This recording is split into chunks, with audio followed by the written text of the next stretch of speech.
Ooh, what's up, nerds and geeks? My name is OMG, WTF, LOF to WBRB. Welcome back to more Total Extreme Wrestling 2016. We are playing as the WWF in the year 2001, and more importantly, we are booking the Invasion angle, and we are one night removed from the King of the Ring. If you haven't watched King of the Ring, it is uploaded. I highly recommend you go check it out because it is currently our best show, actually. It's our best show when we check the top 100. So there you have that. It's our best show technically, and it was a great show.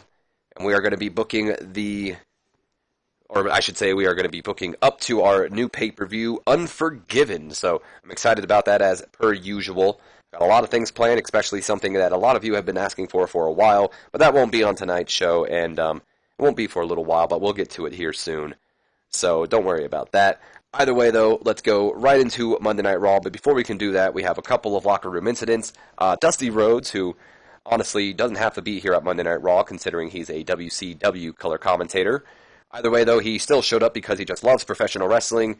He organized a poker tournament. He didn't win. Didn't say that. I don't know if he won or not, but I'm going to assume he didn't since it doesn't say it. So I don't know who won, but he did organize a poker tournament, helping boost our locker room morale. And then Torrie Wilson brighten the mood by being cheerful and just a general joy to be around. And if you ask me, that means that Torrie must have been wearing something that made her look good tonight.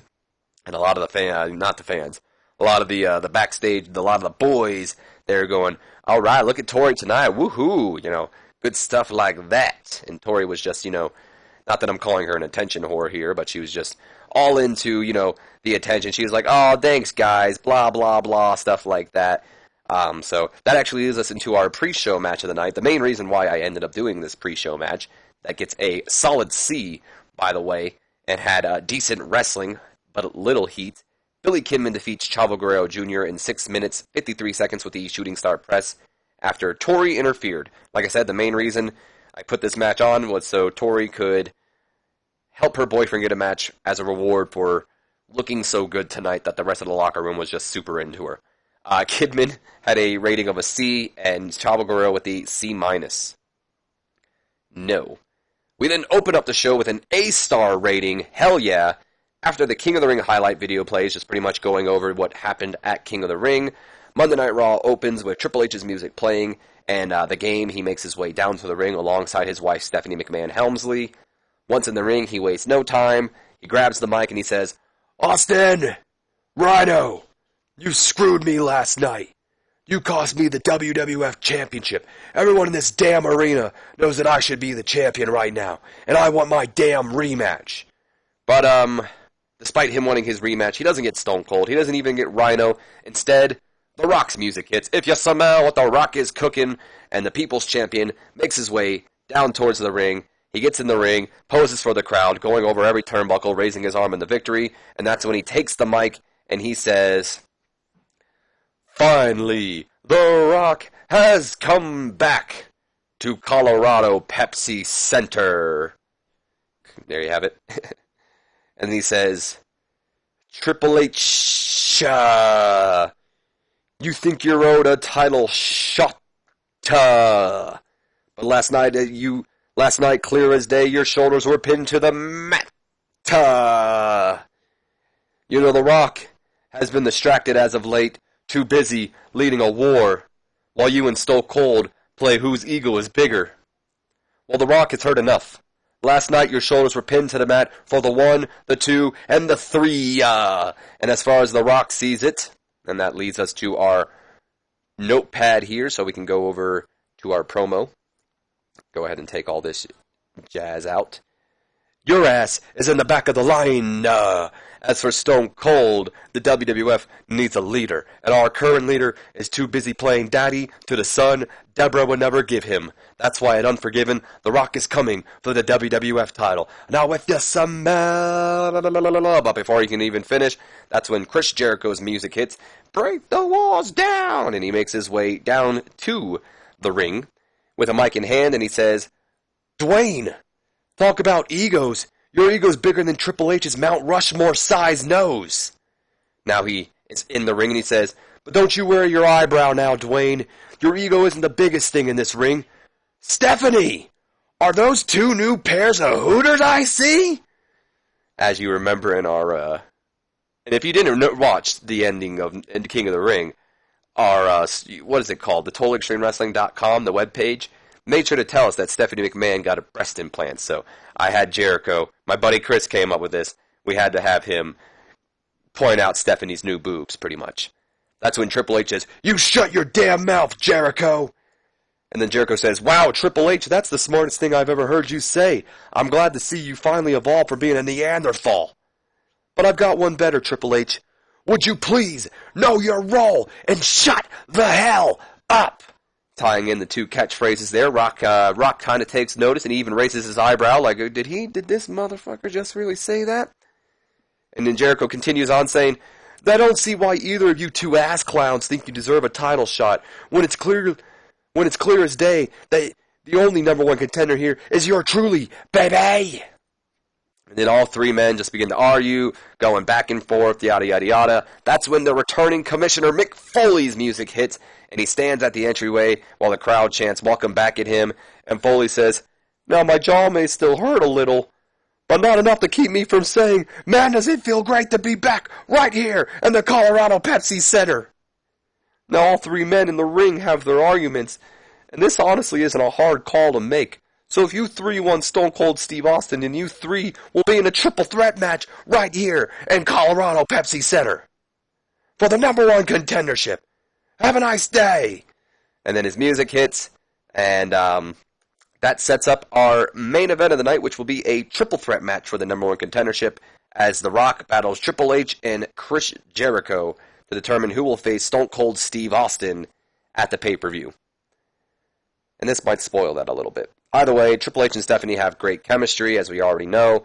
Crowd got off start and it got hotter. Triple H looked excellent. Rock was good. Jericho came across well. Austin and Triple H's storyline gained heat. And our new storyline, Nerds and Geeks, Jericho and The Rock, has finally started. Not a bad angle to start on either. That leads us into our next segment, which gets a solid B. Not too shabby. How? I guess because they're featured in that, but technically that shouldn't have started there. The only reason it is because they're not rated. I mean, they're in this rated on overness, but they're not on screen. I didn't even really think about that right there. Either way, we see Kurt Angle. He's in the hallway, and then Lance Storm, he approaches him laughing, and Kurt says, "What's so funny?" Storm then replies, "What's funny? You're funny, Kurt. I've never seen someone take themselves so seriously, yet lose every time it matters. Just look how many times my fellow Canadian brother, Chris Benoit, has beat you. Hell, just last night he did it again." And then Kurt, he starts laughing and he says, "You know, it's funny you bring up losses, because if I remember correctly, it was my Canadian brother Edge who knocked you out of the King of the Ring tournament and cost you a pay-per-view paycheck." That irritates Lance Storm a little bit. He says, "Yeah? You think that's funny? You know what I think's funny? That you represent a country that thinks they're the best, and I represent a country that is the best." And then he holds up his Canadian championship. Kurt Angle, then he looks up at the title and he says, "You think so, huh? Well, if you think you're so great, then why don't you put that title on the line tonight? Or are you too afraid that after I beat you, I'll give Canada a true hero?" And he walks away while Lance Storm just kind of sits there, kind of confirming, but kind of not confirming that later on tonight, Kurt Angle and Lance Storm will battle each other with the WCW Canadian Championship on the line. Got the crowd hotter, and apparently it started the Edge and Benoit storyline, which it really shouldn't have, but it did. That leads us to another solid B rating, and apparently it started this storyline too. Fuck you! I gotta start doing that. Well, that's a spoiler, but whatever. Backstage, we see Edge. He's taping his wrist. And then we hear a knocking on the door. Edge tells them to come in, and that's when Christian walks in, and Edge says, "Oh, it's you. What the hell do you want?" And, of course, he is, mad at Christian right now, because if you guys remember at King of the Ring, not only did Edge beat Christian, but Christian kind of played him when he shook his hand, but then accidentally cost him his match, or his King of the Ring match against Chris Benoit, leading to Benoit becoming the King of the Ring. Or was it an accident? Because Christian responds saying, "Dude, don't be like that, man. I've tried calling you. I went to your house. I sent you a fruit basket. I even sent my carrier pigeon with a letter that I hand wrote myself. Bro, I'm sorry. I totally didn't mean to hit you with the U.S. title. I just saw Rick trying to get involved, so, I tried to come out and help you, man. And it may have backfired, but I didn't mean to do it. Trust me, I can make it up to you. And then that's when Edge says, how? Christian then responds, I talked to Commissioner Foley, and I got us a #1 contendership match for the WWF Tag Team titles.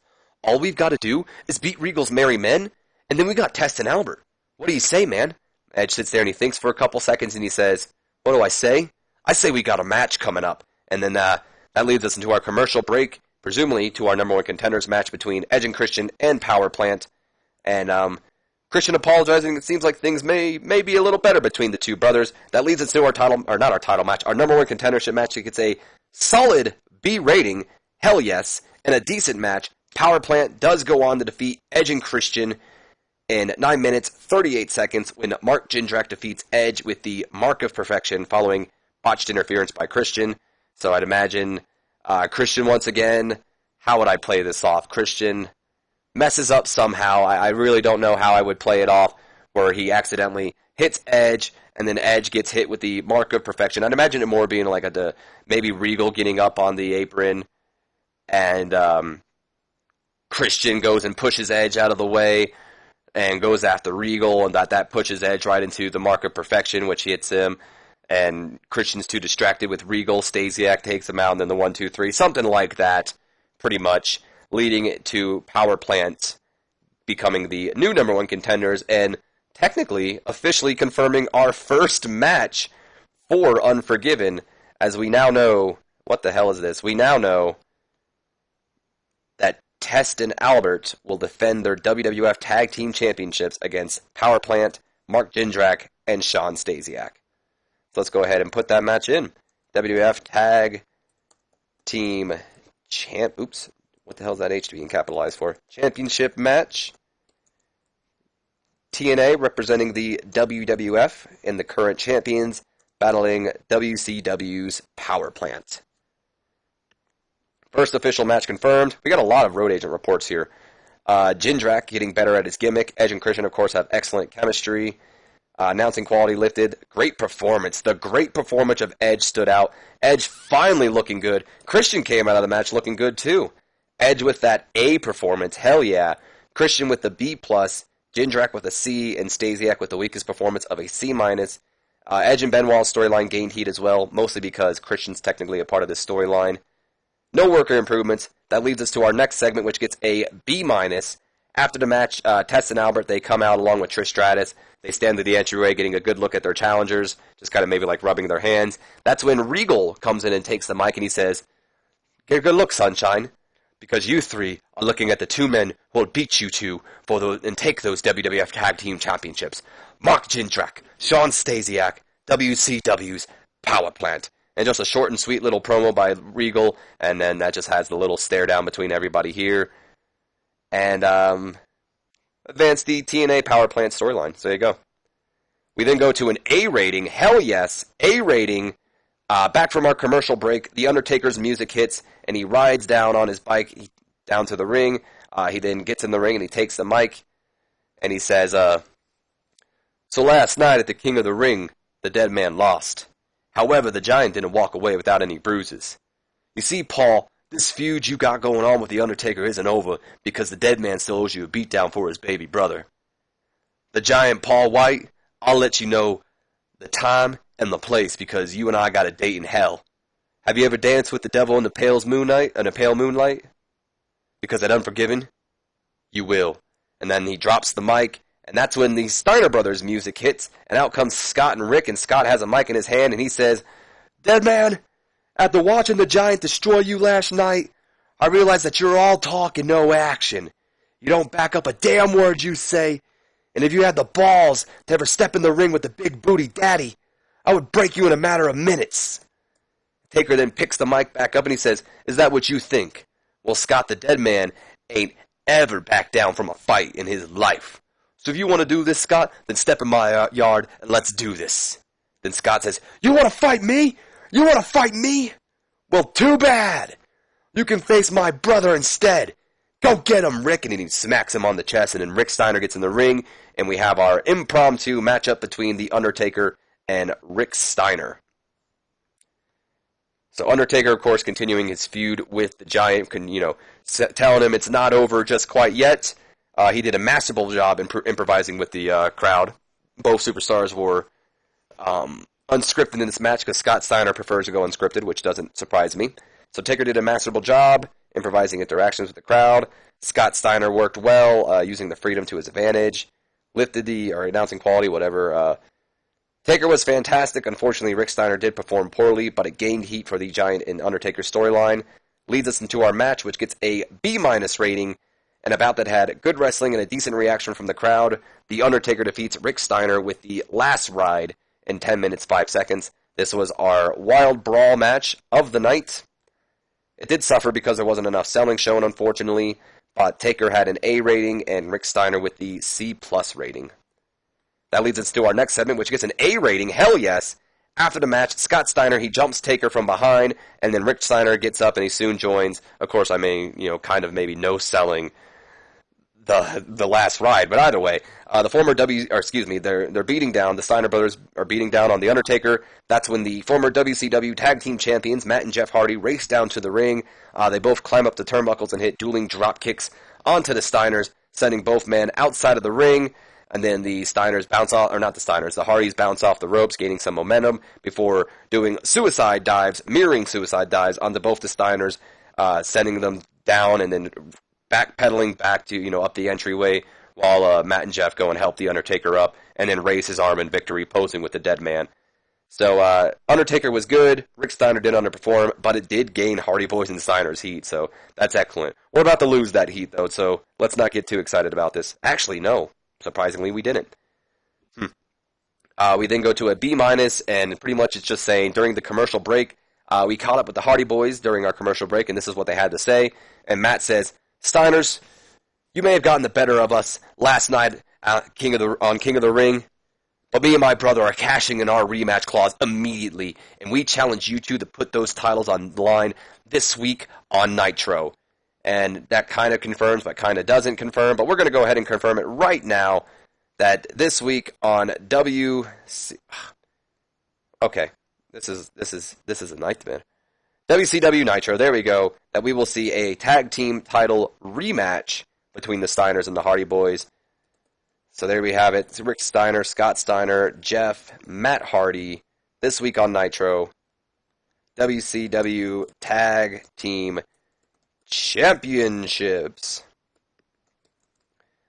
The Steiner brothers, representing WCW and the current champions, battle the Hardy Boyz, who represent WWF this week on Nitro. Surprised they didn't lose that storyline heat. We then go to a C+, where it just indeed put over the fact that we will see that match right there. Yeah. We go to a solid B rating, and about that had good wrestling and a decent reaction from the crowd. Kurt Angle defeats Lance Storm in 9 minutes, 48 seconds, when Lance Storm was unfortunately disqualified after Chuck Palumbo ran in and attacked Kurt Angle. So, back and forth action. Lance Storm and Kurt were going at it in a great match, and ended up getting cut short when Chuck Palumbo races down and attacks Kurt Angle. It seems he has unfinished business with the Olympic gold medalist. Angle with the B+ rating, and Lance Storm with a B, and that starts off our Kurt Angle Chuck Palumbo storyline. No worker improvements. Of course, by being a DQ, Lance Storm does retain the Canadian Championship. I have no idea why it says that here. I'm almost certain I put it in there. Either way, we go to another solid B. That's really good, actually. I wasn't expecting them to get a solid B. B- maybe. Chuck Palumbo, he continues a beatdown on Kurt Angle, eventually hitting him with whatever his finisher is. I think it's called a full throttle or something like that. I'm not sure. That's when Stacy Keibler, who's wearing heels, by the way, steps on the head of Kurt Angle, and then she takes the mic and she says, "Did you think this was over, Kurt? Did you think after you embarrassed us in the King of the Ring tournament that we just move on? Well, then we're sorry to wake you up from your dream, because this isn't even close to being over. We're going to beat you down until there's no more, Kurt. You think having a broken frickin' neck is a bad thing? Well, try being in a full body cast, because when we're done with you, Kurt Angle, or when we're done with you, we'll just say when we're done with you, Kurt Angle will be a memory. And all anyone will be able to talk about after that is Chuck Palumbo." And Kurt Angle came across well, and the storyline not only advanced, but gained heat to my surprise. So, very good. So we're going to be testing Chuck Palumbo here out, giving Kurt and Chuck a chance here. Makes a little sense after Kurt eliminated from the King of the Ring. No worker improvements, though, but either way, I'm a little excited about this feud. I don't really know where I'm taking it, but it'll be good. We then go to an A-Star segment. Hell yes. We're with Michael Cole, and Michael Cole says, Steve, tonight The Rock, Triple H, and Chris Jericho will face each other in a triple threat match to determine who will face you for your WWF Championship at Unforgiven. Your thoughts? And Austin says, well, first things first, that's Mr. Stone Cold Steve Austin, your WWF Champion. Now try it again. And then Austin just says, now repeat after me, and then Cole, repeats after him. That's Mr. Stone Cold Steve Austin, your WWF World Champion. And then Austin goes on to say, then secondly, how rude are you? You didn't even welcome my protege back. And then Cole says, welcome back, Rhino. And then I'd imagine, I didn't write this in here, but Austin going, no. Repeat after me. Mr. Stone Cold Steve Austin, Mr. Stone Cold Steve Austin, your WWF World Champion, my WWF World Champion. And I'd like to welcome you back, Rhino. I'd like to welcome you back, Rhino. Much better. And then that's when he goes and Rhino just says, thanks. And then Austin says, and third of all, Stone Cold don't give a rat's ass about The Rock, Triple H, or Chris Jericho. But I am going to march down to that ring and join the King and good old JR on the commentary table and scout them dumb sons of bitches and see which one is unlucky enough to meet me at Unforgiven. Now let's go, Rhino.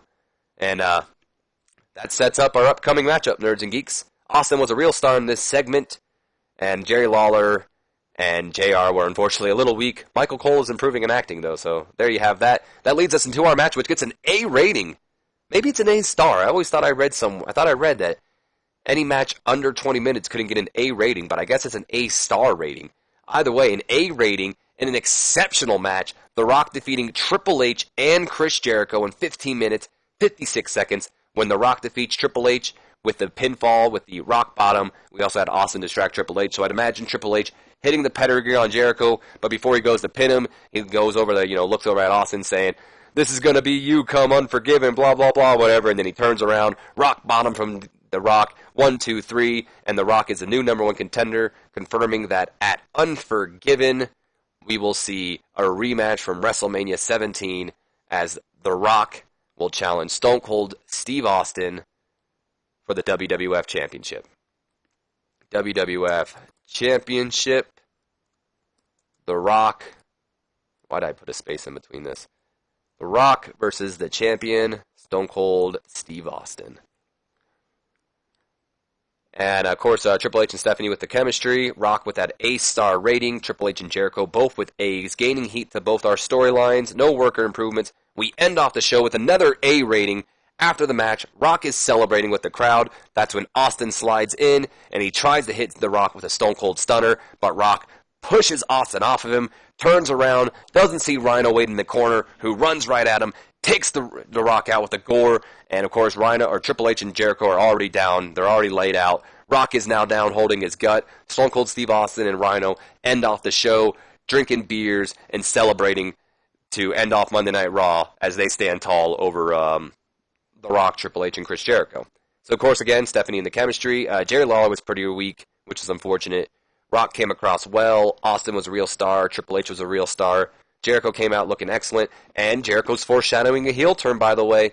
We are going to be teasing that. And Rhino didn't really have anything, but Rhino being just with these four in general definitely is going to help him. We end off the show to get an A rating, I'm going to assume. I'd assume so. It's taking its time, though. No! What the? Oh, you motherfuckers! I hate when that does that. Come on, game. We still probably got an A rating, but I hate when it does that. Come on, stupid thing. A-star! Holy cow! What? A perfect show? Oh my. A perfect show? I mean, to be fair, we ended 3 A ratings in a row. I didn't even think about that, but a perfect show? Oh my God.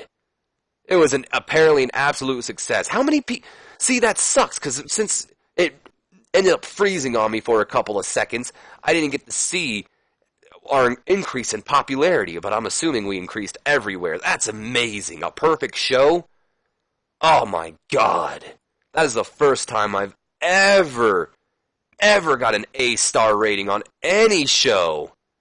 We have a couple opinions here. Scott Steiner. Chavo Guerrero just doesn't get it. Doesn't connect with the fans. You should probably write the kid off. He never has anything nice to say. Undertaker. Ooh. My boy Chris called it. Matt. Actually, no. He thought that... Undertaker said Jeff was good. Now he's saying Matt Hardy is turning into a good worker. The kid is worth getting behind. The Hardy Boys are looking good. The Hardy Boys are looking good.